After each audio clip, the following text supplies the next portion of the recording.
Nombre. Chapitre 13. L'Éternel parla à Moïse, et dit: Envoie des hommes pour explorer le pays de Canaan, que je donne aux enfants d'Israël. Tu enverras un homme de chacune des tribus de leur père, tous seront des principaux d'entre eux. Moïse les envoya du désert de Paran, d'après l'ordre de l'Éternel, tous ces hommes étaient chefs des enfants d'Israël. Voici leurs noms. Pour la tribu de Ruben, Shamua, fils de Zakur. Pour la tribu de Siméon, Shaphat, fils de Hori. Pour la tribu de Juda, Kalb, fils de Jephuné. Pour la tribu d'Issachar, Jigual, fils de Joseph. Pour la tribu d'Éphraïm, Osée, fils de Nu. Pour la tribu de Benjamin, Palti, fils de Raphu. Pour la tribu de Zabulon, Gadiel, fils de Sodi. Pour la tribu de Joseph, la tribu de Ménassé, Gadi, fils de Suzi. Pour la tribu de Dan, Amiel, fils de Gmali. Pour la tribu d'Azer, Satur, fils de Michaël. Pour la tribu de Nephtali, Najbi, fils de Vofi. Pour la tribu de Gad, Guéuel, fils de Maki. Tels sont les noms des hommes que Moïse envoya pour explorer le pays. Moïse donna à Osée, fils de Noun, le nom de Josué. Moïse les envoya pour explorer le pays de Canaan. Il leur dit: Montez ici, par le midi, et vous monterez sur la montagne. Vous verrez le pays, ce qu'il est, et le peuple qui l'habite, s'il est fort ou faible, s'il est en petit ou en grand nombre. Ce qu'est le pays où il habite, s'il est bon ou mauvais, ce que sont les villes où il habite, si elles sont ouvertes ou fortifiées. Ce qu'est le terrain, s'il est gras ou maigre, s'il y a des arbres ou s'il n'y en a point.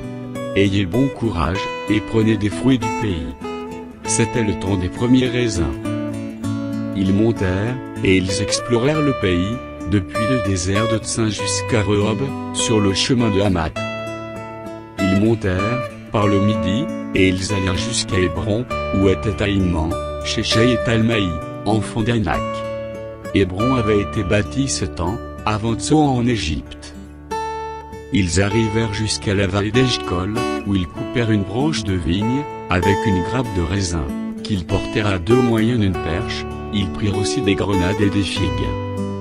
On donna à ce lieu le nom de vallée d'Eshcol, à cause de la grappe que les enfants d'Israël y coupèrent. Ils furent de retour de l'exploration du pays au bout de 40 jours.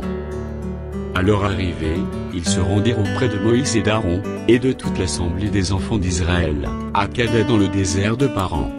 Ils leur firent un rapport, ainsi qu'à toute l'assemblée, et ils leur montrèrent les fruits du pays. Voici ce qu'ils racontèrent à Moïse: Nous sommes allés dans le pays, où tu nous as envoyés.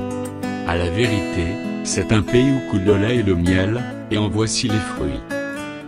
Mais le peuple qui habite ce pays est puissant, les villes sont fortifiées, très grandes, nous y avons vu des enfants d'Anak. Les Amalécites habitent la contrée du Midi, les Héthiens, les Jébusiens et les Amoréens habitent la montagne, et les Cananéens habitent près de la mer et le long du Jourdain. Calme fit taire le peuple, qui murmurait contre Moïse. Il dit: Montons, emparons-nous du pays, nous y serons vainqueurs. Mais les hommes qui étaient allés avec lui dirent: Nous ne pouvons pas monter contre ce peuple, car il est plus fort que nous. Et ils décrièrent devant les enfants d'Israël le pays qu'ils avaient exploré. Ils dirent: Le pays que nous avons parcouru, pour l'explorer, est un pays qui dévore ses habitants. Tous ceux que nous y avons vus sont des hommes d'une haute taille. Et nous y avons vu les géants, enfants d'Anak, de la race des géants. Nous étions à nos yeux, et au leur comme des sauterelles.